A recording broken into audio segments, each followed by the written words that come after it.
ലൈഫിൽ ഇപ്പം social media അല്ലെങ്കിൽ സോഷ്യൽ മീഡിയ വരുന്ന സമയത്തൊക്കെ അതിനു മുമ്പും ഈ കവലകളിൽ കൂടിയിരുന്ന് സംസാരിക്കുന്ന ആളുകളുണ്ട്. ഇതിലൊന്നും നമുക്കൊന്നും ചെയ്യാനില്ല.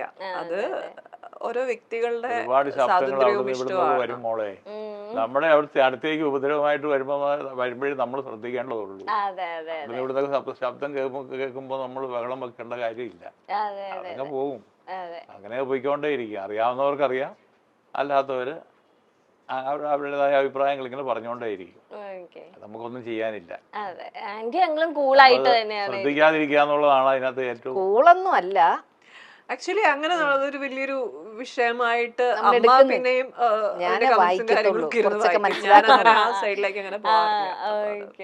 ചേച്ചിക്ക് ഒരുപാട് ഷോസും അല്ലെങ്കിൽ ഇനാഗ്രേഷനും കാര്യങ്ങളൊക്കെ എബ്രോഡും ഉണ്ട് അല്ലേ? അപ്പൊ പണ്ട് അങ്കിൾക്കും ആന്റിക്കൊക്കെ ചേച്ചിനെ ഒറ്റയ്ക്ക് വിടാനായിട്ട് പേടിയാണെന്നൊക്കെ കേട്ടിട്ടുണ്ടായിരുന്നു. ഇപ്പൊ പേടിയൊക്കെ മാറിയോ? ഇല്ല, എപ്പോഴും ഞങ്ങളിൽ ആരെങ്കിലും ഉണ്ടാവും. എപ്പോഴും അച്ഛനുണ്ടാവാറ്. അതെ അതെ അതെ. ഇപ്പോഴും ആ ഒരു പേടി ഇപ്പോഴും പേടിയല്ലടാ, നമ്മുടെ കുഞ്ഞ് നമ്മളുടെ അടുത്ത് വേണം. അത് പേടിച്ചിട്ടോ അല്ലെ മറ്റു കാര്യങ്ങൾ കൊണ്ടോ അല്ല മോളെ. പുള്ളിക്ക് തന്നെ പോകാനുള്ള ധൈര്യം ഇല്ലാഞ്ഞിട്ടോ അല്ല. നമ്മളതിലൊരു നമ്മളെപ്പോഴും കൂടെ ഉണ്ടാകുന്നതാണ്.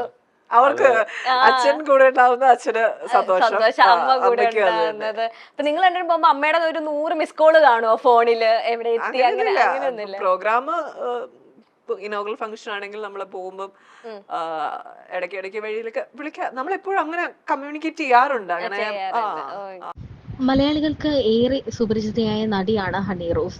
ബോയ് ഫ്രണ്ട് എന്ന ചിത്രത്തിലൂടെ മണിക്കുട്ടന്റെ നായികയായിട്ടാണ് ഹണി റോസിനെ നമ്മൾ ആദ്യം കാണുന്നത്. എന്നാൽ പിന്നീട് നമ്മുടെ മോഹൻലാലിന്റെ നായികയായിട്ട് വരെ ഹണി റോസ് എത്തിയിട്ടുണ്ട്.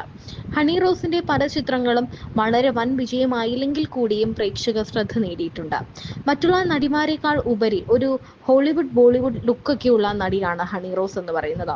ഇപ്പോൾ സിനിമ സീരിയൽ ഫീൽഡ് അല്ലെങ്കിൽ സിനിമ അഭിനയം എന്നതിലുപരി ഉദ്ഘാടന വേദികളിലാണ് നമ്മൾ ഹണി റോസിനെ ഏറ്റവും കൂടുതൽ കാണുന്നത്. ഉദ്ഘാടന വേദികളിൽ ഹണി റോസ് എത്തുന്ന ലുക്കിനെ പറ്റിയൊക്കെ വളരെ വലിയ ചർച്ചകൾ ഉണ്ടാകാറുണ്ട്. ആ ലുക്കിലേക്ക് എത്താനും ആ ലുക്ക് അനുകരിച്ചുകൊണ്ടും ഒക്കെ നിരവധി പേർ എത്താറുണ്ട്. ഹണി റോസിന് എല്ലാവരോടുമുള്ള ഒരു അടുപ്പവും അല്ലെങ്കിൽ എല്ലാവരോടും കാണിക്കുന്ന ഒരു അറ്റാച്ച്മെന്റും ജനങ്ങളോടുള്ള ഒരു സ്വീകാര്യതയും എല്ലാം വേറെയാണ്.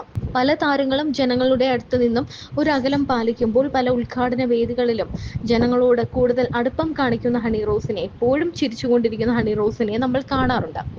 എന്നാൽ പ്രായം കൂടുകയാണല്ലോ, താരത്തിന് വിവാഹമൊന്നും വേണ്ടേ എന്ന് പലപ്പോഴും ആരാധകർ ചോദിക്കാറുമുണ്ട്. അമ്മ ഇടയ്ക്കിടയ്ക്ക് ചേച്ചിനെ ഇങ്ങനെ കല്യാണം കഴിക്കുന്നൊക്കെ ഇടയ്ക്കിടയ്ക്ക് ചോദിക്കാറുണ്ടെന്ന് ഞാൻ കേട്ടല്ലോ.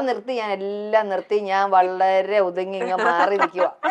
അതായത് അങ്ങനെ പറഞ്ഞു വരുമ്പോ പിന്നെ അത് സംസാരമൊക്കെ അങ്ങോട്ടും ഇങ്ങോട്ടും ഒക്കെ. ഒരാൾക്ക് കല്യാണം ഇപ്പൊ ഉടനെ വേണ്ടെന്നാണ്, അടുത്തയാൾക്ക് കല്യാണം ഇപ്പം വേണമെന്നാവുമ്പോ ചേച്ചിക്ക് ഇപ്പൊ വേണ്ടെന്നാണ് ചേച്ചി പറയാ. അപ്പൊ അതൊക്കെ ആയിക്കോളും. ഞാൻ പറയില്ല, നല്ലൊരാള് വരാണെങ്കിൽ ഒന്നും പ്രശ്നമില്ല. പക്ഷെ നല്ലൊരാള് വരണം. നമുക്കത് അതൊരു ചെറിയ കാര്യമല്ലല്ലോ. അത് കംപ്ലീറ്റ്ലി ഉത്തരവാദിത്തം ഏറ്റെടുത്തേക്കണേ ചേച്ചിയാണോ അതോ ഹാഫ് പപ്പയ്ക്ക് അമ്മയ്ക്കാണ് വിട്ടുകൊടുത്തേക്കണേ? അപ്പൊ അമ്മയാണോ ഇനി കണ്ടുപിടിക്കുന്നത്? ഒന്നും ഒരു വിഷയമല്ല. അവൾ എന്ത് പറയുന്നു, ഇവര് രണ്ടും വേറൊരു ലോകത്താ. നമ്മള് സാധാ മനുഷ്യരുടെ ലോകമല്ല ഇവർക്ക്. ഞാൻ തമാശ പറഞ്ഞല്ല. നിങ്ങള് മനസ്സമാധാനവും സ്വസ്ഥതയും പറയുന്ന ഒരേ കാര്യം പറയുമ്പോ ഇന്ന് ദിവസം സന്തോഷമായിട്ട് പോവുക, നാളെ ഉണ്ടോ ഇല്ലയോ അങ്ങനെ ഒരു ഇതാണ് ഇവര് പറയുന്നത്. ഞാൻ എന്നും ഉള്ള മട്ടില്ല ഞാൻ സംസാരിക്കുന്നത്. അമ്മ ഇന്ന് കഷ്ടപ്പെടണം, ഇന്നുള്ള ടെൻഷനെല്ലാം അടിച്ചിട്ട് നാളെ എവിടെയോ നന്നാവാനുള്ള അങ്ങനെ ദൂരെ അത് കാണുന്നത്. ഈ പണ്ടത്തെ ആൾക്കാർ അതെ അതെ, എല്ലാവരും അങ്ങ് ദൂരെ എപ്പോഴോ സംഭവിക്കുന്ന ഒരു കാര്യമായിട്ടാണ് അതിനെ കാണുന്നത്. ഇപ്പൊ ഇന്നെല്ലാം നമ്മൾ കഷ്ടപ്പെടണം, വിഷമിക്കണം, എല്ലാ ടെൻഷനും എടുത്ത് തലയിൽ വെക്കണം, അങ്ങനെ പേടിക്കണം. അതൊക്കെയാണ്, അതാണ് അതിന്റെ ഒരു അങ്കിൾ ഇപ്പോഴും നല്ല കൂളായിട്ടിരിക്കുന്നു. ആ ക്വസ്റ്റ്യൻ ചോദിച്ചിട്ട് അല്ലേ കൂളായിട്ടിരിക്കുന്നു. ഉദ്ഘാടന വേദികളിലുമൊക്കെ ഹണി റോസിനെ കാണുമ്പോൾ ഇനിയെങ്കിലും വിവാഹം കഴിച്ചുകൂടെ, എന്താണ് കല്യാണത്തെ കുറിച്ചുള്ള പ്ലാൻ എന്നൊക്കെ എല്ലാവരും ചോദിക്കാറുണ്ട്.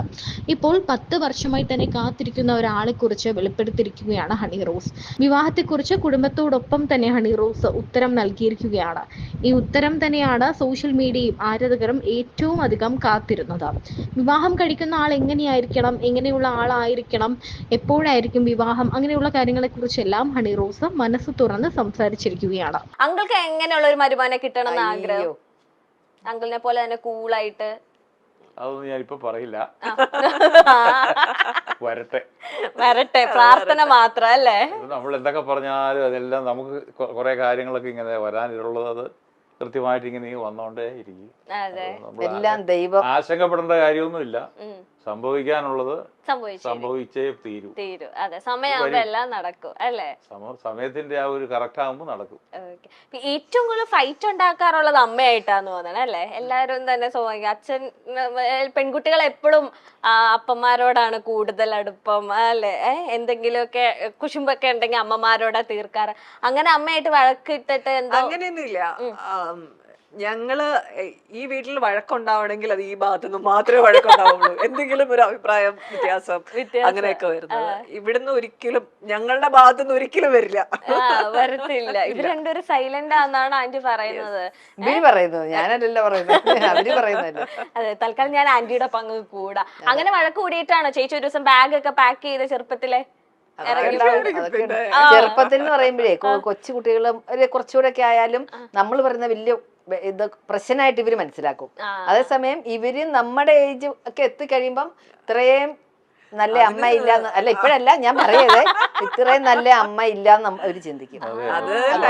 അത് ഇതാണ് ഈ പ്രശ്നം. അമ്മ ചിന്തിക്കുന്നത് നമ്മളൊരു 10 വയസ്സുള്ള ഒരു കുട്ടി 60 വയസ്സിൽ ചിന്തിക്കണം എന്ന് ആണ് ആഗ്രഹിക്കുന്നത്. അതൊരു ജീവിതം എക്സ്പീരിയൻസ് ചെയ്ത് പോകേണ്ട ഒരു കാര്യമാണ്. ഓരോ വയസ്സിലും അവരത് സ്വയം എക്സ്പീരിയൻസ് ചെയ്ത് പോകേണ്ട കാര്യമാണ്. പക്ഷെ നമ്മുടെ പേരൻസ് ഇപ്പോഴും ചിലപ്പം ഇവർക്ക് സംഭവിച്ച അബദ്ധങ്ങൾ നമുക്ക് വരാൻ പാടില്ല എന്നൊക്കെ ഒരു ഓവർ പ്രൊട്ടക്റ്റീവ് ആവുന്നതിന്റെ ഭാഗമായിരിക്കും. ഒറ്റ മോളും കൂടെ ആയതിന്റെ ഒരു കരുതലാണ്.